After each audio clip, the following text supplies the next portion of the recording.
الحمد لله رب العالمين والصلاة والسلام على أشرف الأنبياء والمرسلين وعلى آله وأصحابه وذرياته وأهل بيته وعلماء أهل سنته وأولياء ملته أجمعين. أما بعد، أعوذ بالله من الشيطان الرجيم. بسم الله الرحمن الرحيم. إنما يوفى الصابرون أجرهم بغير حساب. صدق الله العظيم وصدق رسوله النبي الكريم الأمين. إن الله وملائكته يصلون على النبي يا أيها الذين آمنوا صلوا عليه وسلموا تسليما. اللهم صل على سيدنا ونبينا وكريمنا وحبيبنا ومحبوبنا ومأوانا وملجانا محمد وبارك وسلم عليه.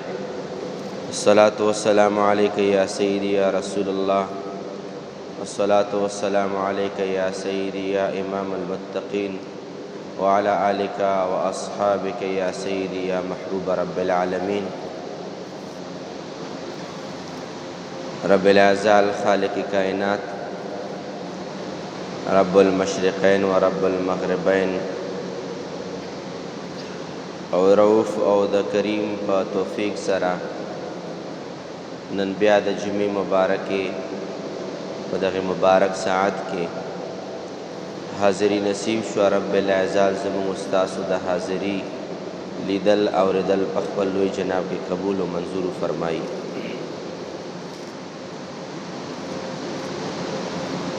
نبی پاک صلی اللہ علیہ وعلا آلہ وسلم یو ورځ د اصحابه کرامو نه یو پوښتنه کوي او د نبی پاک صلی الله علیه وسلم مبارک طریقې کار بداو چې کله به هم داسې ډیره اهمه او ضروري خبره به وه او نبی پاک مبارک بدا غوښتا چې دا خبره زما د اصحابه کرامو په زړونو کې زر تر زره کینی. نبی پاک به د سوال او د جواب په صورت کې هغې خبرې مبارکې ارشاد به فرمایلو. دا ډېره اهمه خبره وه. نو نبی پاک صلی الله علیه وعلا آله وسلم اصحابه کرامو ته د سوال او د جواب په صورت کې خبره بیان فرمایو. نبی پاک ورته ارشاد فرمایلو چې ما علامت ایمانکم. اے صحابه کرامو، د ستاسو د ایمان څه علامت دی چې ستاسو په زړونو کې د ایمان رڼا، د ایمان هدایت، د ایمان ښکلا موجود ده. نو تاسو به چاله څه دلیل ورکوئ چې د مونږ په زړونو کې ایمان شته دی؟ وجه دا ده چې دا خبره مونږ کې شته، نو ځکه په مونږ کې ایمان هم شته. اے صحابه کرامو، ما علامت ایمانکم. اے صحابه کرامو، د ستاسو د ایمان څه علامت دی؟ کم کم څیزونه تاسو کې شته چې د هغې د وجې نه دا معلومیږي چې تاسو ایماندار خلک یې. نبی پاک صلی الله علیه وعلا آله وسلم ته درې خبرې صحابه کرامو وکړې چې یا رسول الله صلی الله علیه وسلم مونږ کې درې خبرې شته. نصبرو علی البلاء. اولنې زمونږ د ایمان علامت دا دی چې کلم د الله پاک طرف نه څه مصیبت راغلی، څه دک راغلی، څه درد راغلی، څه بیماری راغلی ده، نبی پاک ته عرض کوي یا رسول الله صلی الله علیه وسلم نصبرو علی البلاء. مونږ په بلاګانو، په مصیبتونو، په غمونو، په دردونو باندې مونږ صبر کوو، غیر نه وایو. کله د مالی مشکلات وي، کله جانی مشکلات وي، کله د صحت مشکلات وي، کله د اولاد او د ښځې مشکلات وي، خو مونږ چرته د الله په حضور کې غیر نه دی ویلي. مونږه چې کلم مشکل راغلی مونږه صبر کړی، دا د مونږ د ایمان علامت دی. دویم نمبر نبی پاک صلی اللہ علیہ وسلم مبارک تا عرض کئی یا رسول اللہ صلی اللہ علیہ وسلم نشکر علی الرخاء، او چې کلم خوشحالی راغلی دا، که د مال په صورت کې دا، که د کور په صورت کې دا، که د اولاد په صورت کې دا، که جایداد په صورت کې دا، که د نور د ژوند چې څومره خوشحالیانې مونږ په ژوند کې شاملې شوي دي او مونږ ژوند برخه خوشحالیانې جوړې شوي دي. نشکر علی الرخاء، کله مونږ باندې فراخي راغلی، خوشحالي راغلی، مونږ نافرماني نه ده کړې، مونږ بیا هم د الله پاک شکر ادا کړی. که چې د اولاد واده راغلی، که منګني راغلی ده، مونږ د الله پاک نافرماني نه ده کړې چې جیب مې ډک دی، پیسې را سره شته، زوی واده مې دی، د وراره کوژدن مې ده، په دې خبرو باندې څومره خوشحالیانې راغلي، مونږ نافرماني نه ده کړې، مونږ بیا هم د الله پاک شکر ادا کړی. او دریم نمبر چې کم زما د دغې نن مختصر خطاب سره تعلق ساتي، نبی پاک صلی الله علیه وسلم مبارک ته عرض کوي ونرضا بالقضاء، او چې خدای پاک د مونږ په حق له باندې کمې کمې فیصلې کړي دي، د الله په ټولو فیصلو باندې مونږ راضي یو. که هغه فیصله مونږ ته د خیر ښکاري، که هغه فیصله د رب العالمین مونږ ته د شر ښکاري، ټولې فیصلې د الله پاک طرف نه چې کوم په تقدیر کې لیکلی شوي، په هره فیصله باندې مونږ د الله پاک ناراضي یو. دا زمونږ د ایمان علامت ته یا رسول الله. نو درې علامات نبی پاک صلی الله علیه وسلم ته صحابه عرض کوي چې نصبر علی البلاء ونشکر علی السخاء، او بیا نبی پاک فرمایي ونرضا بالقضاء، صحابه کرام فرمایي چې مونږه ونشکر علی الرخاء ونرضا بالقضاء. نبی پاک صلی الله علیه وسلم مبارک ته دغه درې خبرې ارشاد فرمایي. نو د دغې حدیث دریم نمبر چې کومه حصہ ده، نبی پاک ته عرض کوي یا رسول الله مونږ د الله په فیصلو باندې راضي یو. نبی پاک صلی الله علیه وسلم ته چې کله د ایمان درې علامات بیان کړل، نبی پاک صلی الله علیه وسلم مزید وضاحت نه کوي او یو عجیب غوندې جمله کې ولا اصحابه کرام ولا جواب ورکوي او ارشاد ورته فرمایي ورب الکعبه انتم المؤمنون. نبی پاک فرمایي چې ما د خانه کعبې په رب باندې قسم وي. نبی پاک خبره کې څه شک شوبه نه وي، خو چې نبی پاک مبارک په دې ځای کې د الله په ذات باندې قسم خوري او د خانه کعبې نسبت الله پاک ته کوي او فرمایي چې ورب الکعبه. نبی پاک فرمایي چې ما د خانه کعبې په رب باندې قسم وي چې چا کې دغه درې څیزونه موجود دي، دا په حقیقت کې مؤمنان دي.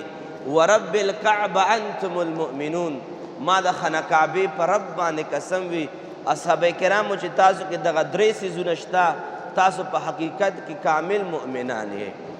نو د ایمان علامت دا دی چې د خدای پاک په کړی شویو فیصلو باندې په دې باندې انسان راضي شي. څه کولی شي انسان چې څه ورله مخې له راشي، د تقدیر خو ځان نه څوک بدلولی نه شي، خو الله پاک بنده ازماوی چې د ما په فیصلو باندې خوشحاله دی او که نه. او تاسو خپله ایمان تقاضا دا ده او د موږ د ټولو ایمان تقاضا دا ده چې خدای پاک څه فیصلې کړي بنده له، هغه کې خو ظلم نشته که نه.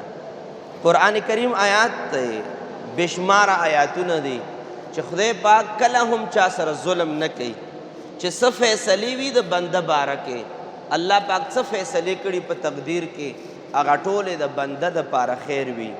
خو لیکن صرف دومره ده چې د مونږ او ستاسو د عقل چې کوم معیار دی، عقل معیار هم لږ کمزوری دی، ځکه بعضې فیصلو ته بد وایو او بعضو فیصلو ته ښه وایو، خو چې څه فیصلې دي د الله پاک طرف نه هغه ټولو کې خیر وي. او ځکه خواجه حسن بصری رحمه الله تعالی بازار کې یو غلام واغستو بازار کې. مخکې زمانہ د غلامانو زمانہ وه، اغستلو خرڅېدل به کېدل د انسانانو، غلامان بو. خواجه حسن بصری رضی الله تعالی عنه یو غلام واغستو، چې غلام یې کور ته راوستو، نو لږې خبرې اترې ورسره کوي. همونږ چې ورته انډرسټینډینګ وایو، چې په خپل منځ کې انډرسټینډینګ جوړ شي. ته به څه خورې، ته به څه څکې، تا څه خوښ دي، زه به درته داسې وایم، ته به داسې کې، زه به داسې وایم، زه به داسې کوم. چونکې آقا او د غلام خبرې وي، بعضې کوډونه وي، په هغې کوډونو باندې د ژوند په طریقې کار باندې پویولو. خو چونکې نیکانو خلکو طریقې کار دا وي چې د ځان خیال سره سره هغه د لاندې خلکو هم ډېر زیات خیال ساتي. خواجه حسن بصری رحمت الله علیه د هغې ولایت، د هغې علمیت، د هغې کمال او عظمت ته هېچا نه هم پټ نه د علمي دنیا کې. هغه مبارک د خپل اصولو باندې پویولو سره سره ټول نه اول درې پوښتنې ته کوي. درې پوښتنې ته کوي. غلام ته وایي، غلام تا د به څه په کوم نامه باندې به درته آواز کوم، چې فلانکې دې خوا راشه، نامه به ورته څه اخلم. غلام د معرفت جواب ورکوي. غلام ډېر عجیبه جواب ورکوي. ورته وایي چې ته زما آقا یې او زه د غلام یم. غلامانو له چا نامې ایښودي؟ غلام خو همغه نامه وي چې کوم ورته آقا اخلي. ما به څه نامه وي، چېرته مې یو نوم دی او چېرته مې بل نوم دی، خو چې آقا ورته په کوم نوم آواز وکړو، غلام به ورته لبیک وایي. ښځې خوراک کې څه خوښ دي؟ خامخا انسان بازار له ځي راځي، خوراک مراک سبزي فروټ راوړي، داسې کم څیزونه ستا خوښ دي چې هغه زه د ستا خیالم پکې ساتم. غلام ورته وایي چې آقا د غلام به څه پسند او ناپسند وي. غلام څوک دی چې دا زما خوښ دی او دا زما نه دی خوښ؟ چې آقا څه راوړل او په همغه باندې به راضي کېږي. غلام څوک وي چې دا څیز مې خوښ دی خورم او دا مې نه دی خوښ نه خورم؟ غلام کې دا اختیارات وله چا ورکړي نه دي. آقا چې څه ورته مخې ته کېښودل، په هغې باندې بسم الله وایي او خوري به یې. بیا ورته ارشاد فرمایي چې جناب غلام لباس ته کوم یو خوښ دی؟ سپین، تور، شین، زیړ، کم لباس ته خوښ دی؟ همغه جواب وله ورکوي چې آقا د آقا به د غلام به څه معنا وي چې هغه به د ځان دپاره د لباس انتخاب وکړي چې سپین او تور او شین او زیړ. چې کله دغه دریم جواب خواجه حسن بصری رحمت الله علیه واورېدو، خواجه صاحب سمدستي بېهوشه شو، په ځمکه باندې را پرېوتو. خواجه حسن بصری رحمت الله علیه چې کله هوش کې رانو او د هوش نه بعد سمدستي اولنۍ کلمه یې په خوله باندې دا وه چې غلام ته د ما طرف نه آزاد یې. نن ما ته یو غلام درس راکو، نن مالا یو غلام تعلیم راکو، او غلام مالا دا تعلیم راکو چې ما نن وپېژندو چې د یو بندگانو آقا او غلام کې د غلام نه نامه معلومه وي چې څه ورته کي هغه خوري، چې څه لباس باندې وله ورکړي هغه اغوندي. نو ما ته نن پته ولګېده چې د بنده آقا او د غلام دا معامله ده. د رب العالمین د ټولو بندگانو آقا دی، د ټولو مخلوقاتو آقا دی. بنده لره څه اختیار دی چې زه دا خورم او دا نه خورم؟ څه چې وله الله ورکړي بسم الله ده وایي. د بندگانو څه نامې دي؟ څوک به سمیع الله وي، څوک به رفیع الله وي، څوک به شفیع الله وي. دا خو د ما او تا نامې پېښې دي. نامه هغه نامه ده چې الله پاک در باندې کېږي، هغه نامه ده الله پاک ده. په دې دوران کې خواجه حسن بصری رحمت الله علیه ورته ارشاد فرمایلی، ای غلام نن ما نه آزاد دی، ته تلی شي. خو غلام یو بله او پښتانه وایي قیمتي پته یې ورته وغورځوله، یو قیمتي بله خبره یې ورته وکړه. ورته ویې فرمایل چې زه خو د آزاد کم، یا د خپلو اخلاقو باندې آزاد کم، او د ستا ته م آقا وې زه درنه آزاد شوم. او یا که څوک بل څوک ازادیږي و پیسو باندې به ازادیږي غلام بوله پیسې ورکي او آقا به خپل غلام آزاد کی خو خواجه حسن بصری دام یاد ساته دا قیمتي خبر هم در سره زړه کې کېده چې دا کوم آقا ما تعالی ذهن لراوستو چې الله د هر چا آقا دی یاد ساته به بندگانو کې بیا هم ازادي شته د خپل آقا نه پیسو باندې آزاد شي خو د خدای پاک چې کومه غلامي ده نه دا په پیسو باندې آزادېدل شته نه په مال او په جاه او په جلال باندې آزادېدل شته نه په اخلاق کریمه او عظیمه باندې آزادېدل شته انسان چې پیدا شو د خدای غلام دی انسان چې بوډا شو د خدای غلام دی چې په قبر کې ویم د الله پاک غلام دی چې د محشر په میدان باندې ویم د الله پاک غلام دی په دې وخت کې خواجه حسن بصری رحمت الله علیه یو جمله او فرمایله او هغه جمله زمونږ د نن خطاب چې کومه موضوع مقرر کړی شوې ده هغه دا چې وی فرمایل چې زه نن د یو غلام د گفتگو د وجې نه د غلام د خبرو د وجې نه نن زه په دې باندې پوه شوم چې د خدای پاک چې څومره فیصلې دي بندگانو له راضي کېدل پکار دي غلام څوک دی چې هغه خپل اختیارات وچلوي غلام اختیارات والا نه وي غلام به هغه څه کوي چې څه ورته آقا وایي څه چې د آقا او د مولا د رب العالمین فیصلې دي په هغو باندې راضي کېدل دا په حقیقت کې دا د ایمان علامت دی او که چېرې صوفیه کرام یو ډېره ښکلې خبره کوي چې بنده چې کله دو خبرو باندې سوچ وکړي نو خلق وایي چې الله پاک رضا کېدل چې شي دا ډېر ګران دي زه خو د الله نه راضي یم دویمه خبره بنده رضا ده اولنۍ خبره د الله رضا ده صوفیه کرام فرمایي چې الله رضا کول آسان دي الله پاک انتهایی آسانه باندې راضي کېږي چرته سپي له اوبه ورکړې الله راضي چرته په لار باندې ازغی پروت دی راوچت کړی سیټ ته گزار کړی الله پاک راضي چرته یو حدیث کې راضي مبارک کې چاله یو خوراک د پاره روټۍ ورکړې الله پاک راضي چرته چاله اودس له اوبه ورکړې الله پاک راضي الله پاک رضا څه مشکله نه ده مشکله د بندگانو رضا ده خدای پاک اسانه راضي کېږي مونږ د الله نه نه یو راضي مونږ په کم وخت کې د الله پاک ناراضي یو مونږ یو وخت هم الله پاک ناراضي نه یو او حقیقت هم دا دی چې د مونږ ژوند او د دنیا چې کومې هلې ځلې روانې دي مونږ د الله پاک ناراضي نه یو مونږ څومره د یو ماښام نه واخله تر بل ماښامه پورې او د یو سبا نه واخله بل سبا پورې څومره فیصلې زمونږ بدلیږي را بدلیږي مونږ د رب العالمین ناراضي نه یو صوفیه کرام فرمایي چې الله پاک راضي کېدل آسان دي خو چې بنده د الله نه راضي شي او علما فرمایي موسی علیه السلام مبارک چې کله د خدای پاک په دربار کې حاضر شو رب العالمین ته عرض کوي مولا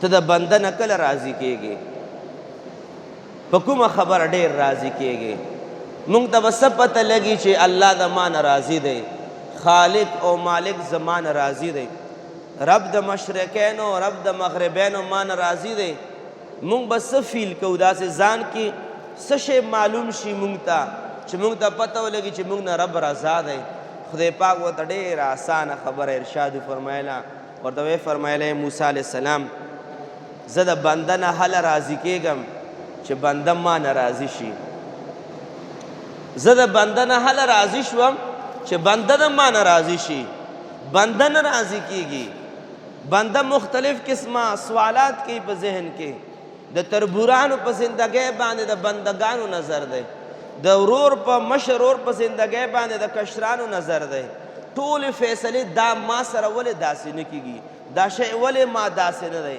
دا داسې ولې نه دی او دا داسې ولې نه دی دا ټولې فیصلې د الله پاک په تقدیر باندې اعتراض دی موسی علیه السلام ته رب العالمین فرمایي چې بنده چې په ځان پوهیږي چې رب ما نه کله راضي شو بس بنده لږ سوچ وکړه چې رب نه ته کله هم راضي شوې په دا خپل حال باندې او د الله پاک فیصلو باندې بنده کله هم راضي شو الله پاک په مو وخت کې د بنده نه راضي شو د الله پاک رضا چې دا مشکله نه ده او ځکه حضرت سیدنا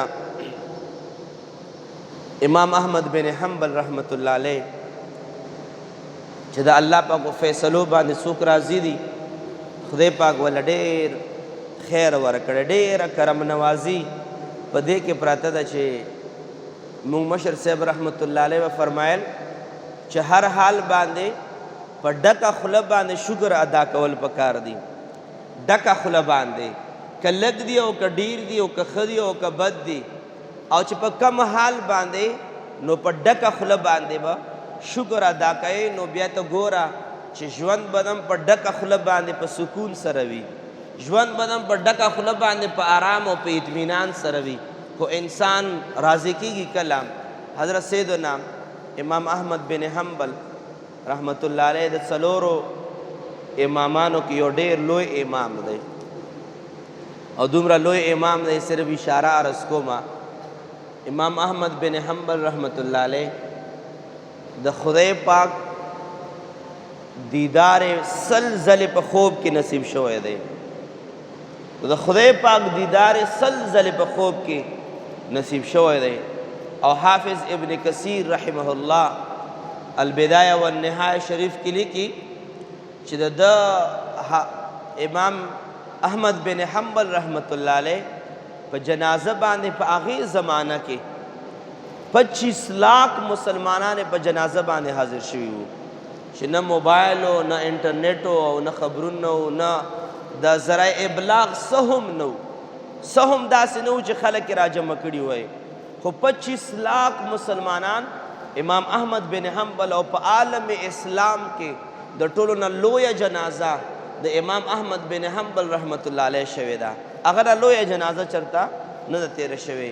او بیا حافظ ابن کثیر رحمت الله علیه لیکي چې کله یهودیانو غیر مسلمه د 25 لکه مسلمانان په جنازه باندې ودرېدلي ولیدل، 20,000 کافرانو غیر مسلمه کلمه وویل او مسلمان شول. چې د چا جنازه دومره مضبوطه وي چې د هغه باندې 20,000 کافران مسلمانېږي، هغې ته بیا امام احمد بن حنبل رحمت الله علیه ویلی شي. او امام احمد بن حنبل رحمت الله علیه د خپلې زمانې په یو مسله کې راګیرو، شرعي چې کومه حق مسله وه هغه یې بیان کړه. او بعضې داسې علما مو پکې چې د علم او د تحقیق نه خالي وو، او که خالي نه وم د پیسو په لالچ کې ډېرې فتوې متوې بدلې کې. خو امام احمد بن حنبل رحمت الله علیه بادشاه په دې مسله باندې چې د خپل حق مسلې نه واوړه، کوړې ول جیل کې واچولو، بیا هم نه اوړېدو. اخر یې په سر عام په میدان باندې ودرولو او کوړې وله ورکړې. او هغه کوړې وله ورکې چې کومې کوړې د داسې عظیمې هستۍ او د داسې نازک بدن سره دومره کوړې مناسب نه وې او نه داسې وال د انسان په برداشت کې وو چې کله یو کوړی وله ورکړه بله کوړی وله ورکړه، تر دې پورې دومره کوړی ووهلو چې هغه شخصیت چې خدای پاک وله سل ځلې خپل دیدار خوب کې ورنصیب کوي بېهوشه پرېوتو.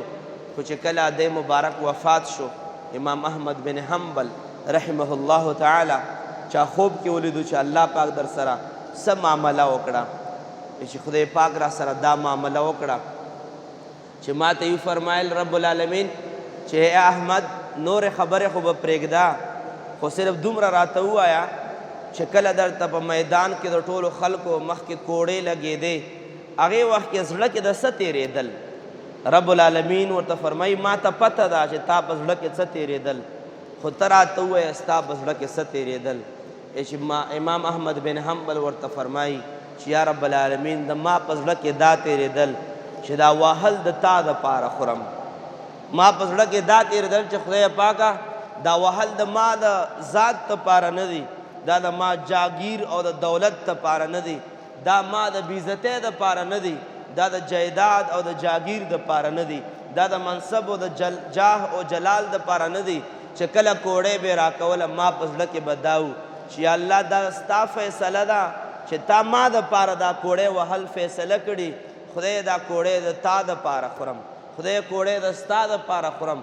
چې کله امام احمد بن حنبل فرمایي رب العالمین په دې خبره باندې ما نه دومره راضي شو چې راته ویې فرمایل چې امام احمد بن حنبل مسلمانان به په جنت کې د ما دیدار کوي، رازا زه د نور پردې ځانه لرې کوم ته د ما اوس دیدارو فرمایا.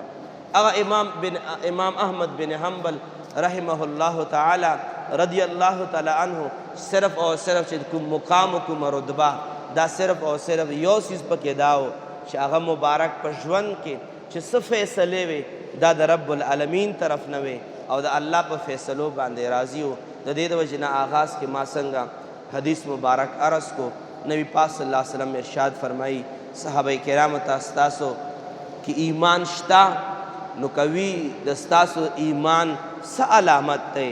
صحابه فرمال یا رسول الله مونږ علامت دا دی چې کله مشکل راشي صبر کو، کله خوشحالی راشي شکر ادا کو، او چې کله د الله پاک طرف نه څه فیصله راشي په هغې باندې زمونږ صبر وي. واخر دعوانا